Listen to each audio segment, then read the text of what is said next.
भक्तवत्सल भगवान की जय। उद्धव जी ब्रज में गए और ब्रज में जाकर के महाराज गोपियों से मिले। गोपियों का जो है विरह उद्धव जी ने देखा, भगवान श्री कृष्ण के प्रति प्रेम देखा। उद्धव जी ने समझाया गोपियों को कि देखो, भगवान नारायण पुराण पुरुषोत्तम भगवान श्री हरि संसार में अवतार धारण करते हैं लीला करने के लिए। उनकी लीला हो गई और वो चले गए यहाँ से, क्या चिंता करना। और बोले कि तुम गोपियों बिना बात के परेशान हो रही हो। अब जो है हाथ पकड़ के गोपियां ले गई, लता पताओं में बताया, यहाँ जो है ठाकुर जी ने हमारे साथ में ये लीला की, या हमारे साथ में कन्हैया ने ऐसा किया। हम यहाँ दही दूध बेचने के लिए जाती, एक एक जगह एक एक लीला का स्थान जो है उद्धव को दिखाया। तो वास्तव में आज जो है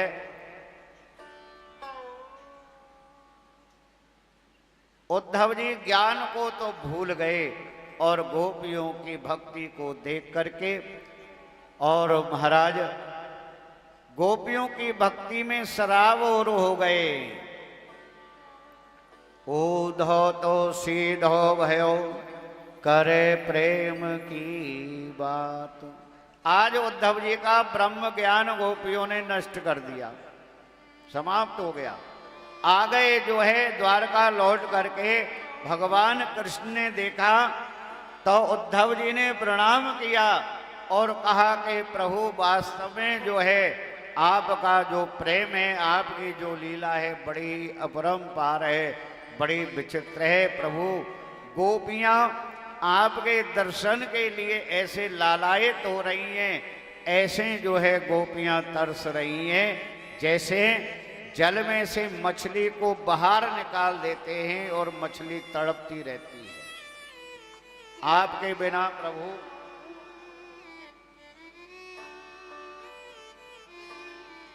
आपके बिना जो है गोपियों के जो है प्राण निकल जाएंगे।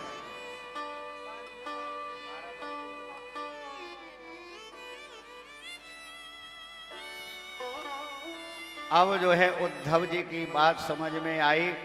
एक बार जो है नारद जी भगवान के ग्रस्त जीवन को देखने के लिए गए कि भगवान के 16,000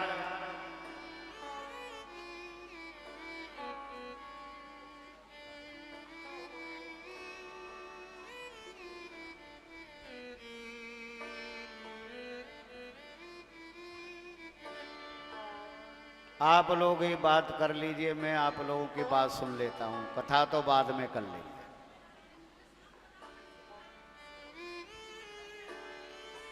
पीछे आते हो तो पीछे ही बैठा करो, आगे आने की कोशिश मत किया करो। जो पीछे आता है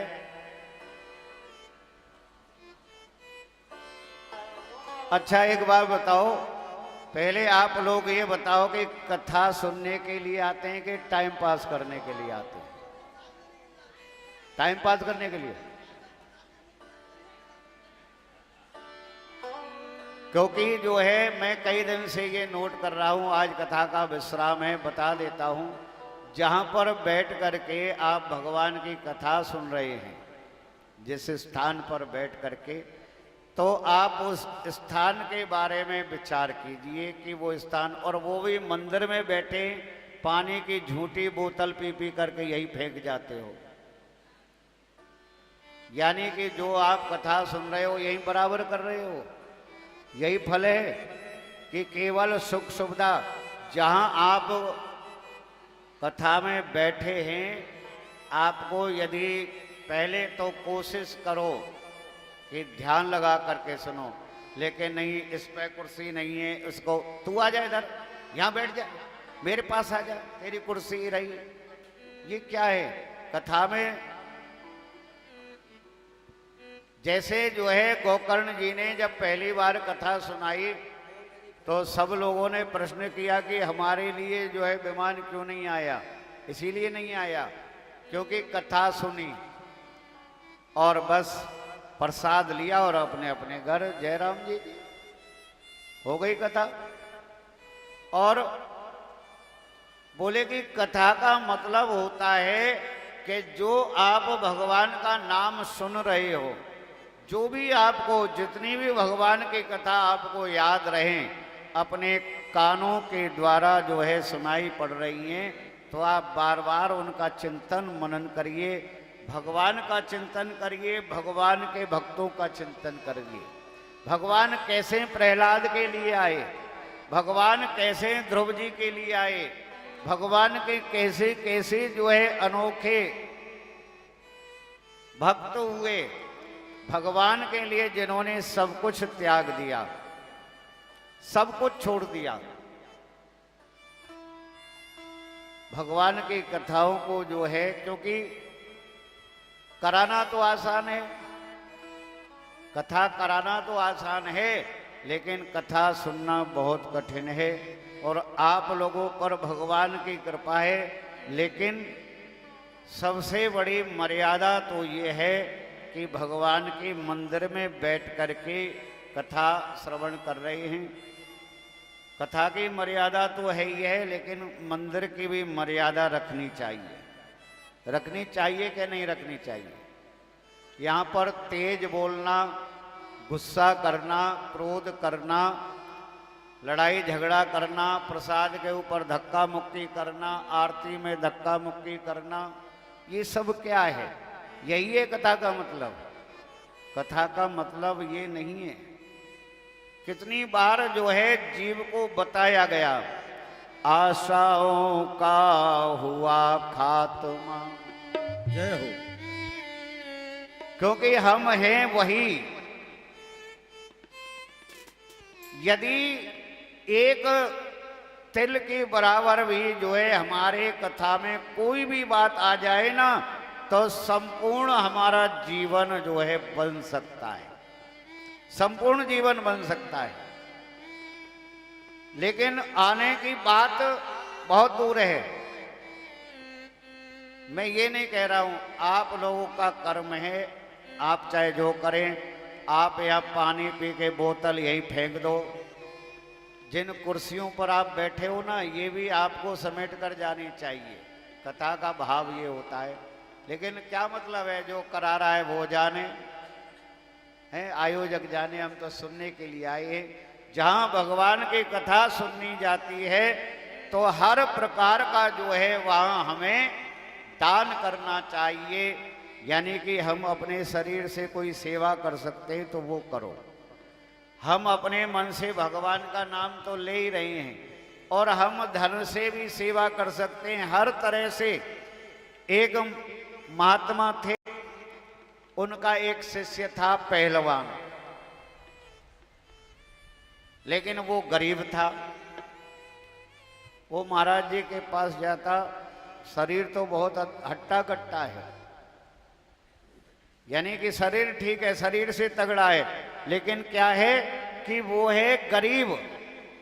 महाराज जी से बोला कि महाराज क्या करें, हमारे पास में धन तो है नहीं, पैसा तो है नहीं, नहीं तो आपकी मैं बहुत सेवा करता, बहुत सेवा करता। पूरे आश्रम को मैं अकेला ही चलाता। महाराज जी हंस रहे हैं, बोले कि सही कह रहा है। बोले क्या करूं महाराज, इसीलिए थोड़ा सा दुखी रहता हूं कि आपकी सेवा कैसे करूं। अब एक व्यक्ति बहुत जो है पैसे वाला सेठ, वो भी सेवक था। वो आया महाराज जी के पास, महाराज जी के चरणों में प्रणाम करके बैठ गया। बोले कि कहो। महाराज जी ने पूछा कि क्या समाचार है, ठीक हो? बोले क्या ठीक है महाराज, एक बीमारी जाती नहीं है, दूसरी आ जाती है, हम तो बड़े परेशान हैं, हमेशा अस्वस्थ रहते हैं महाराज। यदि स्वस्थ रहते तो हम जो है आपकी जो है सेवा करते, आपके चरण दबाते, ये करते वो करते। संत हंस रहे हैं मन के अंदर। बोले कि बताओ, जिसके पास में धन नहीं है वो तन से सेवा नहीं करना चाहता, यानी कि पैर उसको दबाने चाहिए, भाई तेरा शरीर तो ठीक है तो ऐसे सेवा कर। और बोले कि वो धन को दोष दे रहा है कि मेरे पास धन नहीं है, धन होता तो मैं आपकी बहुत सेवा करता। और जिसके पास धन है वो तन के लिए रो रहा है कि महाराज क्या करे, हमारा शरीर ही स्वस्थ नहीं रहता, बड़े परेशान है, बैठ नहीं सकते, खा नहीं सकते, सो नहीं सकते। तो बोले कि क्या करते, बोले कि आपकी सेवा करते, आपके चरण दबाते, जिससे आपको कुछ सुख पहुंचता। यानी कि धन है लेकिन वो तन से, यानी कि वो तन को बेकार बता रहा है, वो धन से सेवा नहीं करना चाहता, तन का दोष दे रहा है। और जिसके पास तन है धन नहीं है वो धन को दोष दे रहा है, तन से सेवा नहीं करना चाहता। अरे भैया शरीर से भी बहुत सेवा होती है, आश्रम में झाड़ू लगा, पोछा लगा, जो हो सकता है वो काम कर, तन की सेवा तो कर, लेकिन वो धन के लिए परेशान है, धन को दोष दे रहा है। ऐसा नहीं है, जो है आशाओं का हुआ खात्मा, दिल की तमन्ना बनी रही, आशाओं का हुआ खात्मा, दिल की तमन्ना बनी रही। जब परदेसी हुआ रवाना, जब परदेसी हुआ रवाना, सुंदर काया पड़ी रही। जब परदेसी हुआ रवाना, सुंदर काया पड़ी रही।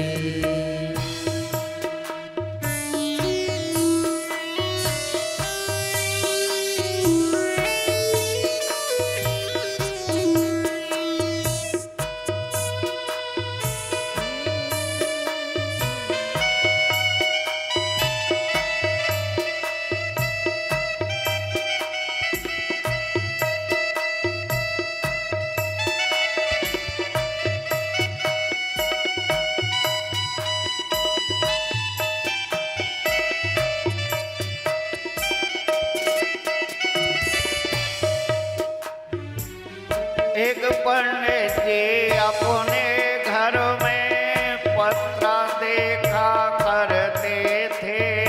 एक पंडित जी अपने घर में पत्रा देखा करते थे। जन्म मरण की जन्म कुंडली लेखा जोखा करते थे। जन्म मरण की जन्म कुंडली लेखा जोखा करते थे। जब मरने का टाइम आया, जब मरने का टाइम आया, पोथी उनकी धरी रही। जब मरने का टाइम आया, पोथी उनकी धरी रही। जब परदेसी हुआ रवाना, सुंदर काया पड़ी रही। ओ जब परदेसी हुआ रवाना, सुंदर काया पड़ी रही।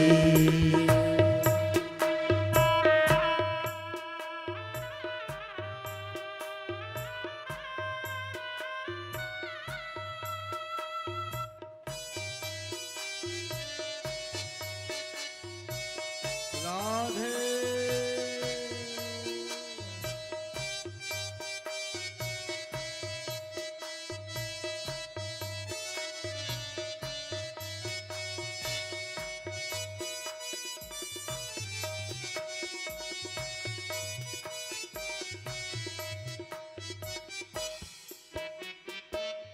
एक सेठ दुकानों पे बैठे, घटा नफा सब जोड़ रहे।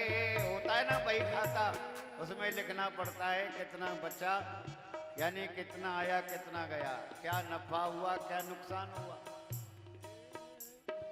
एक सेठ दुकान पे बैठे, घटा नफा सब जोड़ रहे, किससे हमको कितना लेना, वही के पन्ने मोड़ रहे। किससे हमको कितना लेना, वही के पन्ने मोड़ रहे। कालवली का लगा तमाचा, कालवली का लगा तमाचा, कलम कान पर धरी रही। कालवली का लगा तमाचा, कलम कान पर धरी रही। जब परदेसी हुआ रवाना, सुंदर काया बड़ी रही। जब परदेसी हुआ रवाना, सुंदर काया पड़ी रही।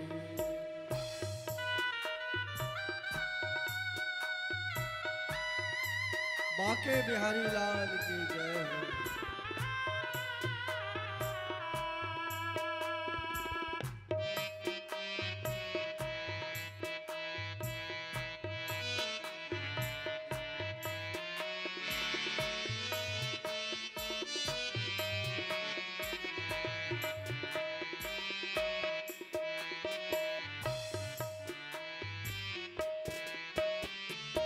एक डॉक्टर और एक व्यक्ति दौड़ करके गया डॉक्टर के पास। डॉक्टर साहब जल्दी चलो, हमारे पिताजी की बहुत तबीयत खराब है। डॉक्टर ने कहा कि 2 मिनट रुको, चिंता मत करो, घबराने की जरूरत नहीं है, बच जाएंगे। एक डॉक्टर घर से निकला, करन दवा तैयार हुए। एक डॉक्टर घर से निकला, करन दवा तैयार हुए। दवा उठा के बैग में रखे, मोटर कार सवार हुए। दवा उठा के बैग में रखे, मोटर कार सवार हुए। गाड़ी की ब्रेक फेल हो गई, जय हो। फिसली कार गिरी गड्ढे में, फिसली कार गिरी गड्ढे में, फिसली कार गिरी गड्ढे में। दवा बैग में धरी रही, फिसली कार गिरी गड्ढे में, दवा बैग में धरी रही। जब परदेसी हुआ रवाना, सुंदर काया पड़ी रही। हो जब परदेसी हुआ रवाना, सुंदर काया पड़ी रही। आशाओं का हुआ सवेरा, आशाओं का हुआ खात्मा, दिल की तमन्ना बनी रही। जब परदेसी हुआ रवाना, सुंदर काया पड़ी रही। क्योंकि यही तो शास्त्रों में बताया गया है। और ज्ञान क्या है? ज्ञान यही है, हमें क्या करना चाहिए क्या नहीं करना चाहिए। जो हमारे साथ में जाता है ऐसे साधन हमें करने चाहिए। साथ में क्या जाता है? जो हमारे कर्म हैं, अच्छे कर्म हो चाहे बुरे कर्म हो। अब आप ज्यादा बुरे कर्म लेकर के जाओगे तो क्या भगवान के पास जाओगे? आपको स्वर्ग मिलेगा, वैकुंठ मिलेगा क्या? नहीं, आपको जो है यमदूत ले जाएंगे पकड़ के, और यमलोक में जाओगे, वहां पर जो है उल्टा लटका के जो है जब आपके साथ में हिसाब किताब होगा, अब बताओ क्या क्या किया है तुमने, वहां सारा हिसाब किताब देना पड़ेगा। क्योंकि आपके ऐसे कर्म नहीं है, और यदि कर्म ऐसे करने हैं तो फिर क्या? बोले कि भगवान का भजन करो, क्योंकि वही सार है। सर्वश्रेष्ठ जो है तत्व ज्ञान क्या है? तत्व ज्ञान कोई माया नहीं है, किसी के पास में कोई जादूगर नहीं है जो एक क्षण में आपके जीवन को बदल देगा। लोग कहते हैं कि आ जाओ हमारे पास, धन की प्राप्ति करें, लक्ष्मी की, ऐसे थोड़ी। क्या कोई माया जादू है उनके पास में? यदि ऐसी माया जादू उनके पास में तो वो अपने लिए क्यों नहीं प्राप्त कर लेते? क्यों आपसे जो है 1500 रुपए के लिए आपको जो है बहकाते हैं? माया नहीं है, ये ढोंग है, भ्रम है। और हम लोग इतने भयभीत हो जाते हैं। न किसी ने बोले कि जो भीड़ में गया वो भाड़ में गया, समझ लो। जहां बोले कि भीड़ देखी कि भाई कुछ ना कुछ तो है, चलो चलो वहीं पहुंच जाएंगे, ऐसे लगता है कि भाई ये हमारा भाग्य बदल देंगे। लेकिन ऐसा नहीं है। जब तक जो है समय नहीं आएगा, आपके कर्म जो है ठीक नहीं होंगे, तब तक कुछ बदलने वाला नहीं है। क्योंकि होगा वही जो राम रच राखा। भगवान ने, विधाता ने बना दिया। अब विधाता कहते हैं कि यदि इसमें कुछ तब्दील करनी है, जैसे संविधान बन गया, लेकिन जो सरकार आती है अपनी बुद्धि के अनुसार थोड़ा बहुत उसमें उलटफेर करती है, लेकिन उतना ही कर सकती है जितना हो सकता है। ये थोड़ी है कि पूरा संविधान उलट के रख दे, नहीं, जितना विधान है उतना ही करेगी। तो हम भी अपने जो है इस भाग्य को, इस कर्म को बदल सकते हैं। कैसे? कर्म के द्वारा, भगवान की भक्ति के द्वारा, भगवान के भजन के द्वारा। वाह वाह रे क्या कहूँ भाई, ईश्वर की है यही गति। वाह वाह रे क्या कहूँ भाई, ईश्वर की है यही गति। वाह वाह रे क्या कहूँ भाई, ईश्वर की है यही गति। जिसको जिस टाइम है जाना, फर्क न होगा एक रत्ती। जिसको जिस टाइम है जाना, फर्क न होगा एक रत्ती। जिसने प्रभु का भजन किया है, जिसने प्रभु का भजन किया है, उसकी कमाई खरी रही। जिसने प्रभु का भजन किया है, उसकी कमाई खरी रही। जब परदेसी हुआ रवाना, दिल की तमन्ना पड़ी रही। ओ जब परदेसी हुआ रवाना, सुंदर काया पड़ी रही। ओ आशाओं का हुआ खात्मा, आशाओं का हुआ खात्मा, सुंदर काया पड़ी रही। ओ आशाओं का हुआ खात्मा, दिल की तमन्ना बनी रही।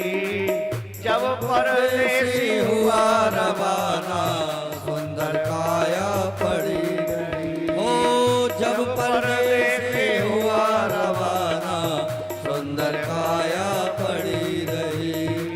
सुंदर काया पड़ी रही। वृंदावन बिहारी लाल की जय हो। जैसे हम शरीर का ध्यान रखते हैं ना,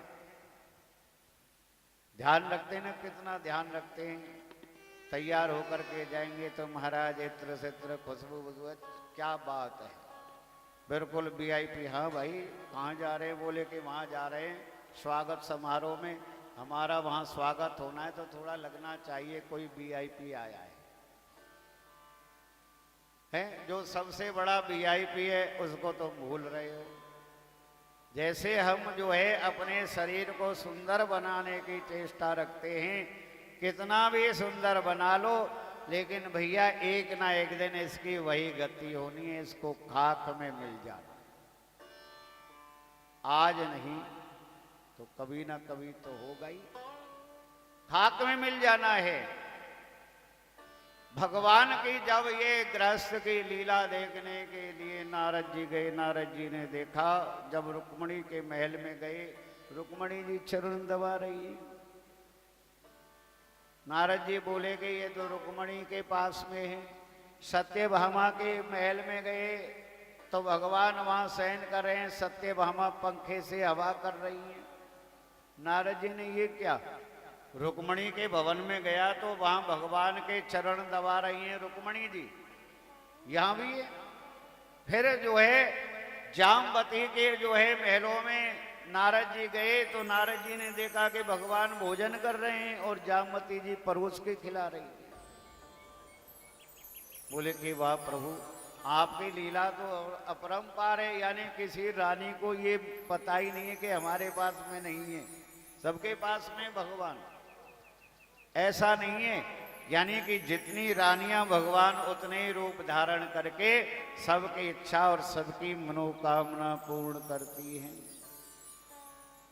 भगवान के जो है एक बार ऐसी लीला की, क्योंकि रुक्मणी को, सत्यभामा को, इन 8 पटरानियों को बड़ा अवमान था। हम सेवा करते हैं द्वारकाधीश भगवान की, हम ऐसे हम वैसे, होता है।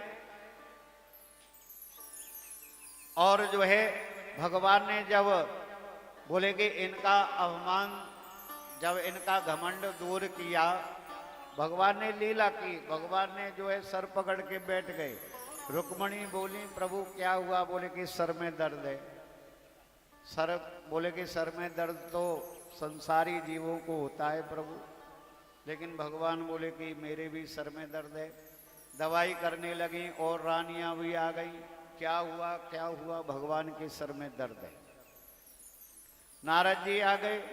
नारद जी बोले कि ये क्या लीला है प्रभु, क्या हुआ? रानियां बोलेंगे आओ नारद आप देखो ना, भगवान के सर में दर्द है। हमने तो सारे उपाय कर लिए लेकिन अभी भी सर में दर्द है, क्या करें? आप पूछो जरा, कुछ बताएं आपको। नारद जी तो जानते हैं भगवान की लीला है, पर वो क्या करें? कुछ उपाय तो बताओ, जब सर में दर्द आपके में है तो आप उपाय तो बताओ कुछ। भगवान बोले कि जो अपने चरणों की धूली मेरे मस्तक पर लगा देगा तो मेरा सर का दर्द ठीक हो जाएगा। अरे बोले प्रभु ये तो कोई भी रानी दे देगी। अरे नारद जी हम कैसे दे सकते हैं? बोले क्यों? अरे तुम्हारे पति हैं द्वारकाधीश भगवान, और इनको यदि कष्ट है तो तुम्हारा धर्म बनता है इनके कष्ट को दूर करना। बोले कि वो तो बात ठीक है, लेकिन अपने पैरों की धूली इनके मस्तक पर कैसे लगा सकती हैं? प्रभु आप सोचो, हम तो जो है रौरव नरक में चली जाएंगी। ना ना ना, और कोई उपाय देखो, और कोई उपाय नहीं है। रानियां सब पीछे हट गई। नारद जी से कहने लगी ये काम हम नहीं कर सकती हैं। बोले कि प्रभु फिर? बोले कि एक काम करो, आप ब्रज में जाओ और गोपियों की चरण धूली लेकर के आओ। रानी बोली कि हाँ, जब हम नहीं दे रही तो वो क्यों देंगी? उनको नहीं पता क्या? नारद जी जो है ब्रज में गए, जाकर के नारद जी गोपियों से मिले। नारद जी को देखा, गोपियों ने तो प्रणाम किया। बोले कि कहो महाराज कैसे पधारे? बोले कि पधारे क्या, मैं तो जो है तुमसे जो द्वारकाधीश भगवान का उपचार हो, क्योंकि उनके जो है मस्तक में सर में दर्द है और उस दर्द की दवा जो है आप लोगों के पास में है। भगवान के सर में दर्द, हमारे श्याम सुंदर, हमारे कन्हैया, हमारे ठाकुर जी के सर में दर्द, बताओ बताओ नारद जी हमें क्या करना है? बोले कि क्या करना है? अपने चरणों की धूली देनी है, जो भगवान के मस्तक पर जाकर के लगाएंगे भगवान तो उनका दर्द ठीक हो जाएगा। गोपियां बोली कि आप हमारे चरणों के ले जाओ, हमारे चरणों के ले जाओ। नारद जी बोले कि ले तो जाऊंगा, लेकिन तुम्हें इसका मतलब भी पता है कि इसका मतलब क्या है? अरे तुम जिन भगवान की पूजा करती हो, जिन भगवान की भक्ति करती हो, दिन रात जिनको याद करती हो, अपने चरणों की धूली उनकी मस्तक पर लगवाओगी तो तुम्हें पता नहीं तुम नरक में जाओगी। गोपियों सब की सब नरक में जाओगी। गोपियों ने बड़ी सहजता के साथ में नारद जी को उत्तर दिया कि नारद जी यदि हमारे श्याम सुंदर भगवान का सर का दर्द ठीक हो जाता है तो एक जन्म में नहीं, हम हर जन्म में नरक में जाने के लिए तैयार हैं। एक जन्म में नहीं, हर जन्म में जाने के लिए तैयार हैं। क्या ऐसा प्रेम कोई कर सकता है? गोपियों का सब प्रेम, सबने गोपियों ने अपने चरणों की धूल दे दी। अब जो है ले जा करके पहुंच गए नारद जी। भगवान बोले कि ले आए। भगवान के तो कोई सर का दर्द था ही नहीं, दर्द तो ठीक हो गया। नारद जी बोले कि प्रभु, रानी बोली कि आपको गोपियों ने जो है चरणों की रज दे दी। बोले कि हाँ, आपने बताया उनको? बोले कि बताया। वो तो एक जन्म क्या, हर जन्म में नरक में जाने के लिए तैयार हैं। लेकिन उनको ये पता है कि यदि हमारे चरणों के रज से भगवान का दर्द दूर होता है तो इससे बड़ी बात हमारे जीवन में और क्या हो सकती है? इससे बड़ी खुशी कोई नहीं हो सकती। सुखदेव जी कहते हैं कि नारद, ऐसी जो है गोपियां भगवान की भक्त थी। भीम के द्वारा जो है जरासंध का वध, दंत वक्र और विदुरथ का वध भगवान ने किया, शिशुपाल का वध भगवान ने, क्योंकि सभी दुर्वचन हो गए पापी तेरे पूर्ण, समल अवेक्षण में करो तेरा सब मद चूर्ण। जब भरी सभा में जो है महाराज युधिष्ठिर की, जिस सभा में महाराज युधिष्ठिर जो है यज्ञ करने के लिए सबको एकत्रित किया और वहां उसका जो है प्रमुख भगवान जो है कृष्ण को बनाया। शिशुपाल खड़े होकर के जो है अनेक प्रकार से अपनी वाणी के द्वारा भगवान को गालियां देने लग गए। जब पूर्ण जो है 100 गाली हो गई, भगवान ने कहा कि शिशुपाल अब रुक जा, क्योंकि मैंने कहा था, मैंने वचन दिया था कि जब तक ये 100 गाली देगा मैं कुछ नहीं कहूंगा, लेकिन जिस दिन इसने मर्यादा को तोड़ दिया तो उसी दिन इसका वध कर दूंगा। अब शिशुपाल को भगवान कहते हैं कि रुक जा, लेकिन शिशुपाल जो है बोलता ही जा रहा है उल्टा सीधा भगवान के प्रति। भगवान ने सुदर्शन चक्र का स्मरण किया और शिशुपाल का जो है सर धड़ से अलग कर दिया। सभा में जो है एकदम हाहाकार मच गई, सभी राजा वहां से भाग खड़े हुए। भगवान ने जो है शिशुपाल का वध किया। बड़े बड़े ऐसे राजाओं का वध भगवान ने किया।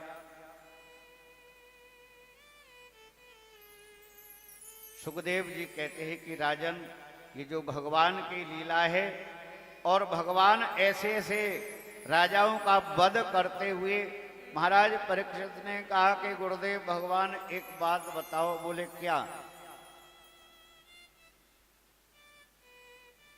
कि हमने सुना है कि भगवान श्री कृष्ण के मित्र थे सुदामा। बोले कि हाँ।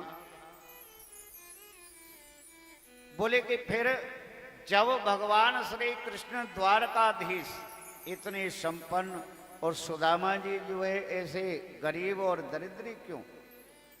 क्या भगवान के मित्र ऐसे ही होते हैं? महाराज परीक्षित ने कहा कि राजन, ऐसी बात नहीं। देखो, भगवान पहले जब अपनाते हैं तो उस जीव का सर्वस्व हरण कर लेते हैं, कुछ नहीं छोड़ते उसके पास।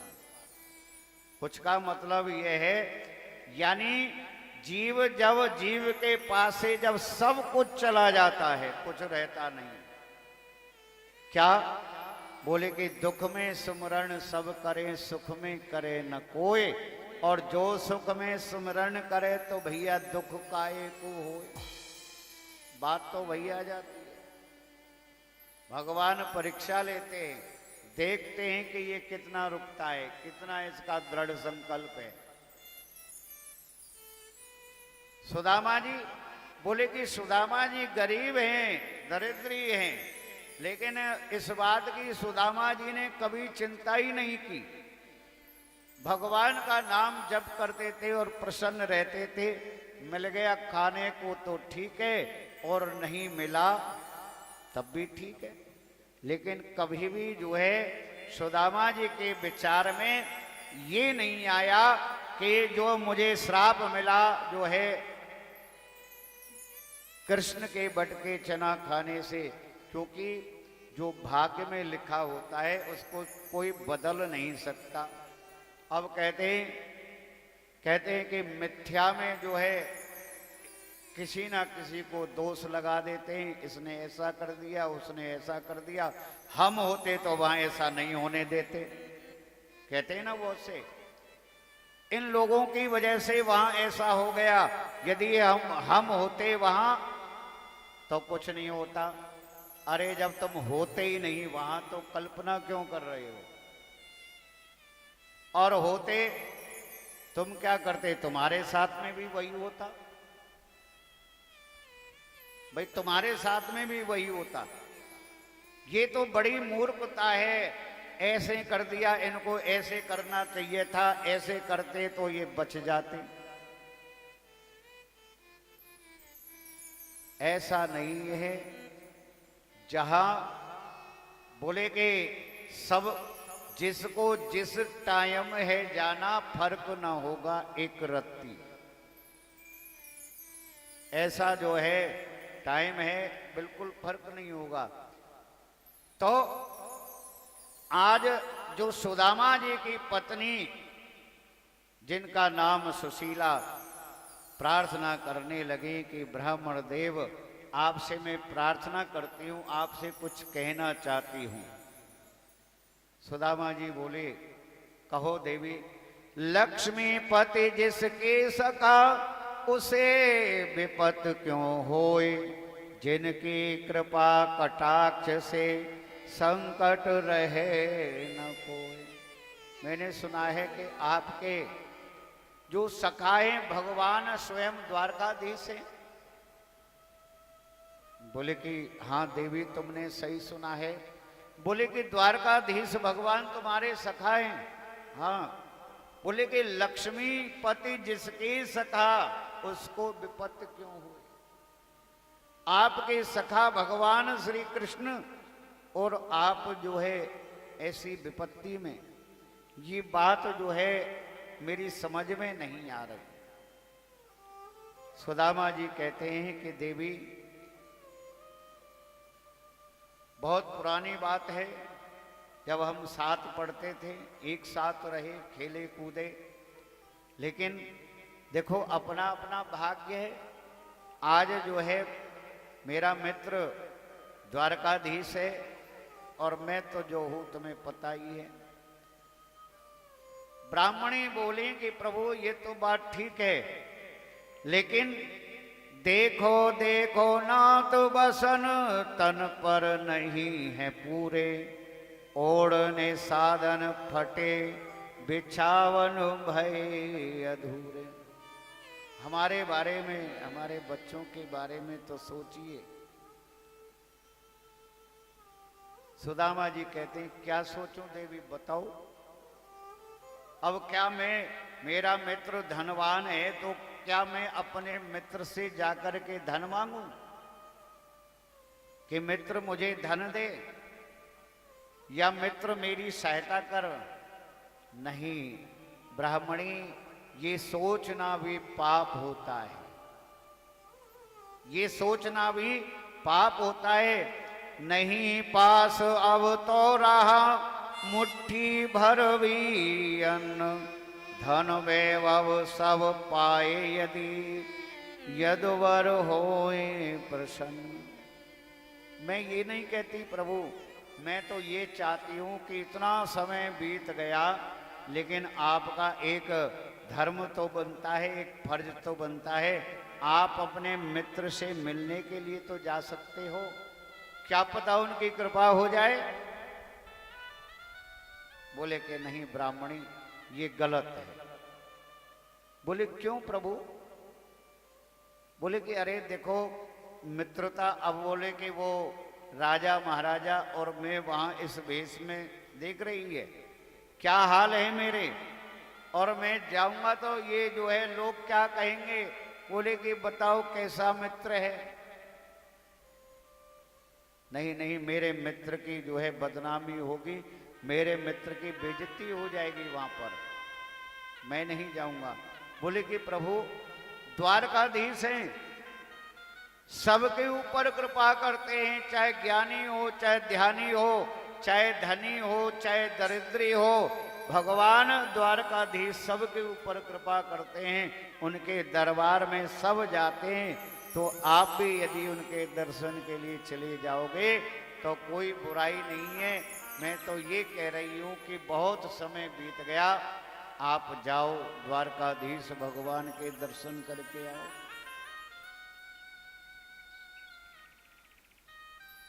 सुदामा जी बोले कि बात तो ब्राह्मणी ठीक कह रही है, दर्शन करने तो मैं जा सकता हूं,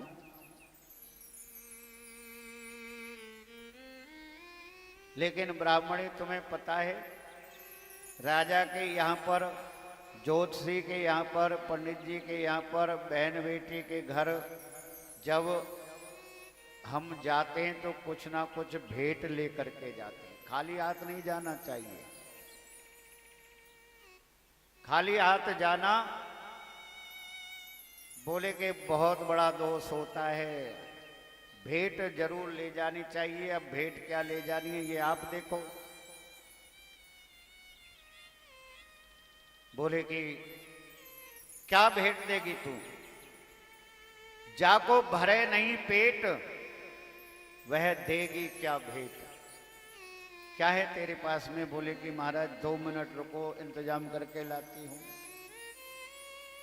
गई जो है पड़ोस में, और जो है चावल तंदुल मांग करके, चावल लेकर के, और एक फटे से पुराने कपड़े में जो है ब्राह्मणी बांध करके ले आई, और ला करके जो है दे दिया कि महाराज अब जो भी है ना, भाव से यही भेंट कर देना, तो भगवान जो है इसी को स्वीकार करेंगे, आप जाओ। बोले कि ठीक है, एक काम करना, ब्राह्मणी मैं जा तो रहा हूं, लेकिन पीछे से अपना बच्चों का ध्यान रखना और सावधानी से रहना, ठीक है, आप चिंता मत करो। अब इधर जो है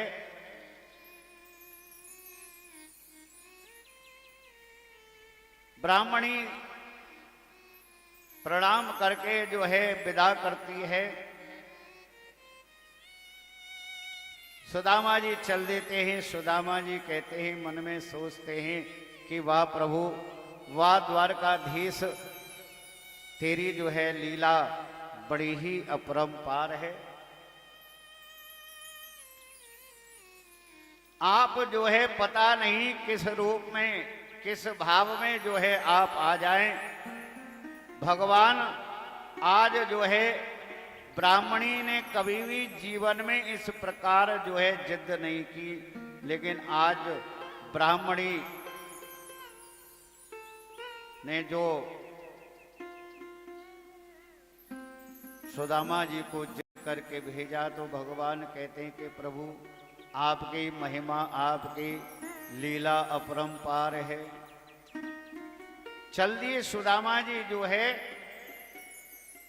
श्याम तेरी लीला न्यारी है, श्याम तेरी लीला न्यारी है, ओ लीला न्यारी है, श्याम तेरी लीला न्यारी है, श्याम तेरी लीला न्यारी है, श्याम तेरी लीला न्यारी है,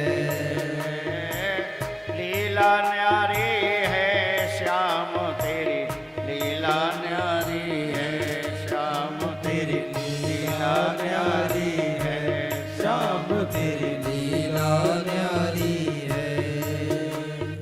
किसी को तूने सेठ बनाया, किसी को तूने सेठ बनाया, कोई भिखारी है, श्याम तेरी लीला न्यारी है, श्याम तेरी लीला न्यारी है,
घड़ी मुश्किल की आवे, दूर सारे भग जावे।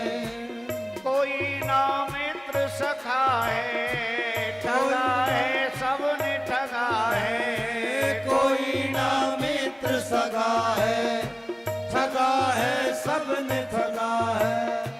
कोई ना मित्र सखा है, ठगा है सबने ठगा है। कोई ना मित्र सगा है, ठगा है सबने ठगा है। ये दुनिया झूठी सारी, कोई अपना न सगा है। ये दुनिया झूठी सारी, कोई अपना न सगा है। ओ सच्चा मित्र सखा वो मेरा, सच्चा मित्र सखा वो मेरा, कृष्ण मुरारी है। श्याम तेरी लीला न्यारी है, श्याम तेरी लीला न्यारी है। ओ लीला न्यारी है, श्याम तेरी लीला न्यारी है। ओ लीला न्यारी है, श्याम तेरी लीला न्यारी है। श्याम तेरी लीला न्यारी है, श्याम तेरी लीला न्यारी है। श्याम तेरी लीला न्यारी है। श्याम तेरी लीला न्यारी है। लीला न्यारी है, श्याम तेरी लीला न्यारी है। ओ लीला न्यारी है, श्याम तेरी लीला न्यारी है।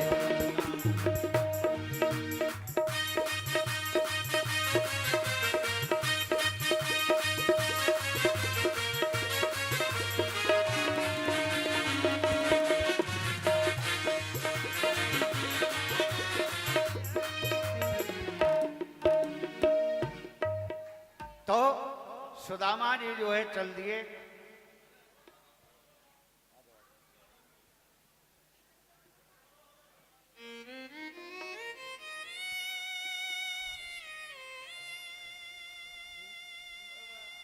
आप लोग बैठे रहिए, अभी थोड़े बैठ जाओ। शर्मा जी बैठ जाइए। अभी द्वारकाधीश का पूजन होगा, कोई भी जो है खड़ा नहीं रहे यहाँ, अभी बैठ जाओ। बैठ जाइए, सब बैठ जाओ शांति पूर्वक। 8 बजे से पहले अब जो है क्या था कि सुदामा जी थक गए। शीतल पेड़ पसेंदुआ, मैं सो पाम पसार। तो को भावे सो कीजियो, भैया मैं तो गयो हूँ हार।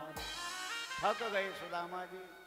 वहीं भैया अपनो जो टूटो फूटो जो अंगूछा बिछायो, सुदामा जी थक गए और जो है द्वारकाधीश भगवान से जो है प्रार्थना करने लगे कि प्रभु अब आप जानो और आपका जो है काम जाने, मेरे बस की नहीं।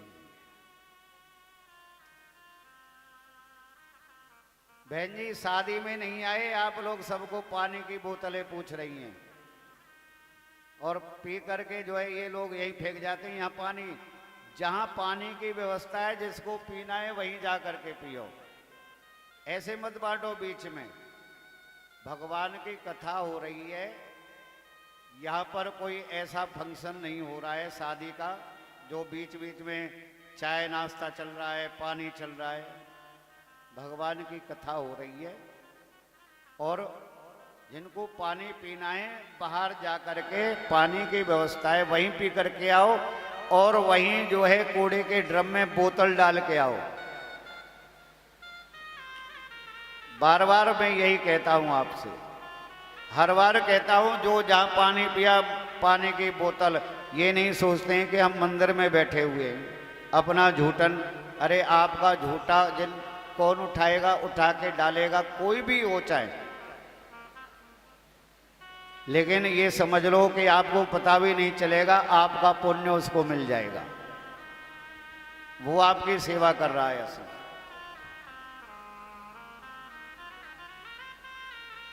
तो इसीलिए जो है अब सुदामा जी सो गए।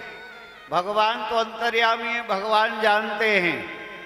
भगवान ने तुरंत योग माया को आदेश दिया कि जाओ मेरा मित्र उसको लेकर के आओ और द्वारका के पहली ड्योढ़ी पर ला करके उसको सुला दो, पता नहीं चलना चाहिए।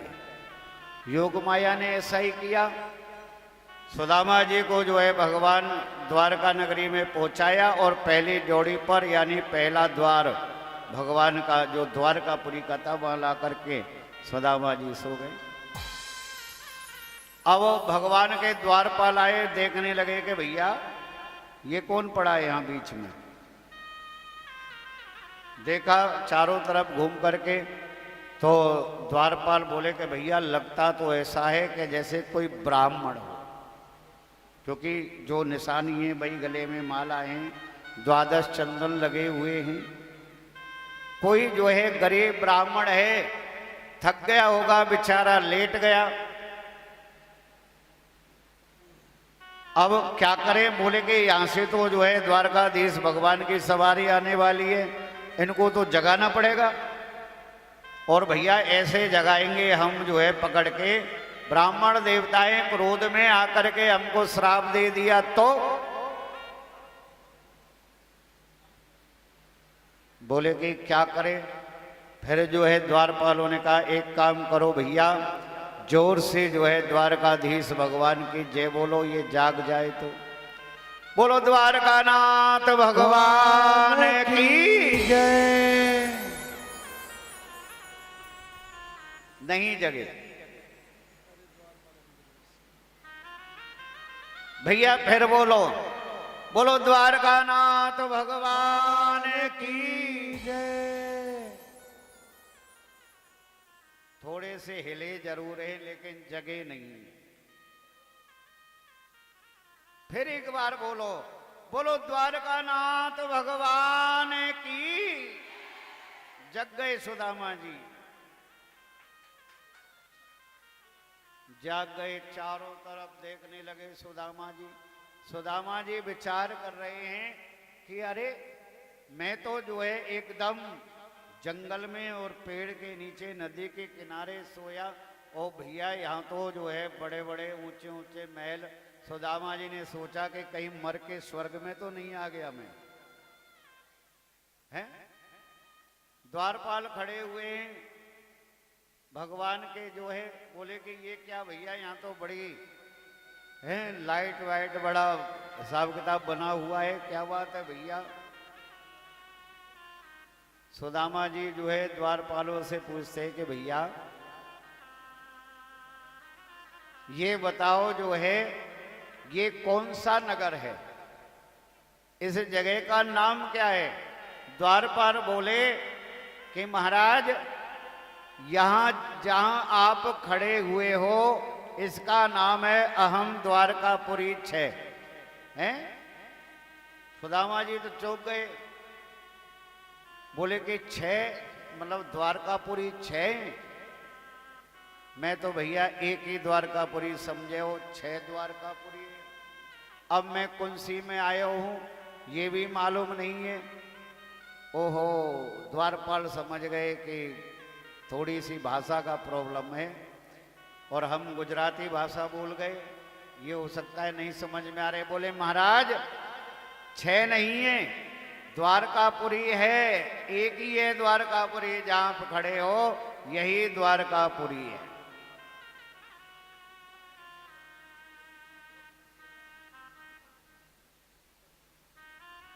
सुदामा जी हाथ जोड़ करके बोले, ऑर्डर करके नहीं, हाथ जोड़ के प्रार्थना करते हैं सुदामा जी द्वारपालों से, भैया यहां मेरो एक मित्र रहे।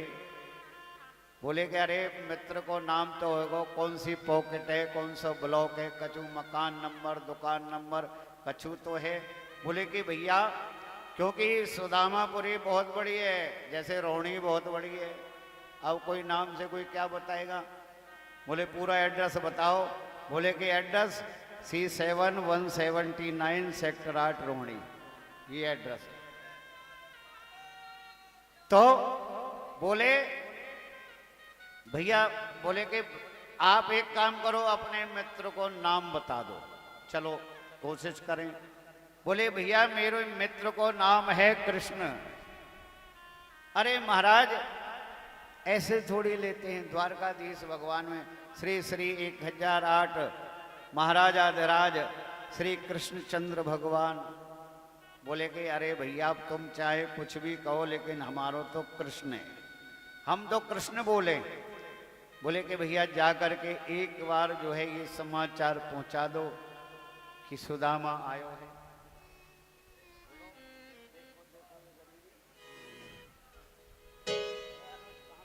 हेलो, बोले भाग्य बिहारी लाल की। सुदामा जी का देखो देखो ये गरीबी